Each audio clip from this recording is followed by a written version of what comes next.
Setiap tahun tanpa kita sadari, ada jutaan batu dari luar angkasa yang mengarah ke planet kita. Ada yang terbakar di atmosfer bumi, ada juga yang kemudian puingnya masuk dan mendarat di bumi.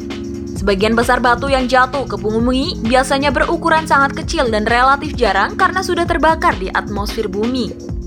Bandingkan saja dengan kondisi bulan yang tak memiliki atmosfer dan terkena dampak tumbukan dari berbagai ukuran batu luar angkasa.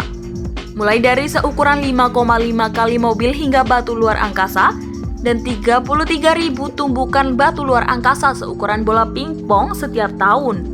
Batuan dari luar angkasa yang kemudian mendarat di bumi itu kita kenal sebagai meteoroid. Dikutip dari Life Science, pada Minggu 28 Agustus 2022, meteoroid berasal dari meteoroid.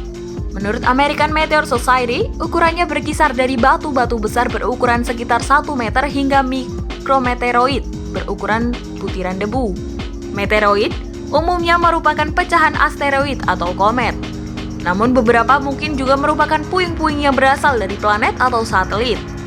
Lalu saat meteoroid menembus atmosfer bumi, mereka terbakar karena gesekan udara dan menghasilkan garis-garis cahaya di langit yang kemudian kita sebut sebagai meteor. Sementara bila meteoroid ini jatuh ke tanah, baru akan disebut sebagai meteoroid. Lalu sebenarnya berapa banyak batu-batu luar angkasa yang selamat dan mencapai daratan planet ini? Untuk memperkirakan berapa banyak meteoroid yang berhasil menghantam bumi setiap tahun, Gonzalo Tancerdi, astronot di University of the Republic di Montevideo, Uruguay, menganalisis data Meteorological Society. Dari data itu, ia menemukan dari 2007 hingga 2018 ada 95 laporan meteoroid jatuh ke bumi atau rata-rata sekitar 7,9 laporan per tahun. Tapi menurutnya akan cukup sulit mengetahui dengan pasti beberapa banyak meteoroid yang jatuh ke laut dan tenggelam di dasar samudera tanpa terdeteksi. Sementara untuk meteoroid yang jatuh di daratan, secara keseluruhan ia memperkirakan jumlah lebih banyak daripada data yang didapat.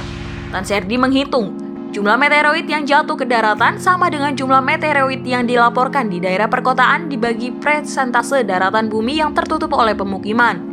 Sehingga secara keseluruhan, ia memperkirakan mungkin ada sekitar 6.100 meteoroid jatuh per tahun di bumi dengan sekitar 1.800-nya di atas daratan. Lebih lanjut, Tancerdi juga mencatat batuan luar angkasa berukuran sekitar 10 meter memasuki atmosfer bumi setiap 6-10 tahun. Sedangkan dampak kosmik besar dari meteoroid dengan lebar sekitar 1 km diperkirakan terjadi setiap 300 hingga 500 tahun. Lalu ditumbuhkan seperti yang mengakhiri zaman dinosaurus mungkin terjadi sekali dalam 100 juta hingga 200 juta tahun.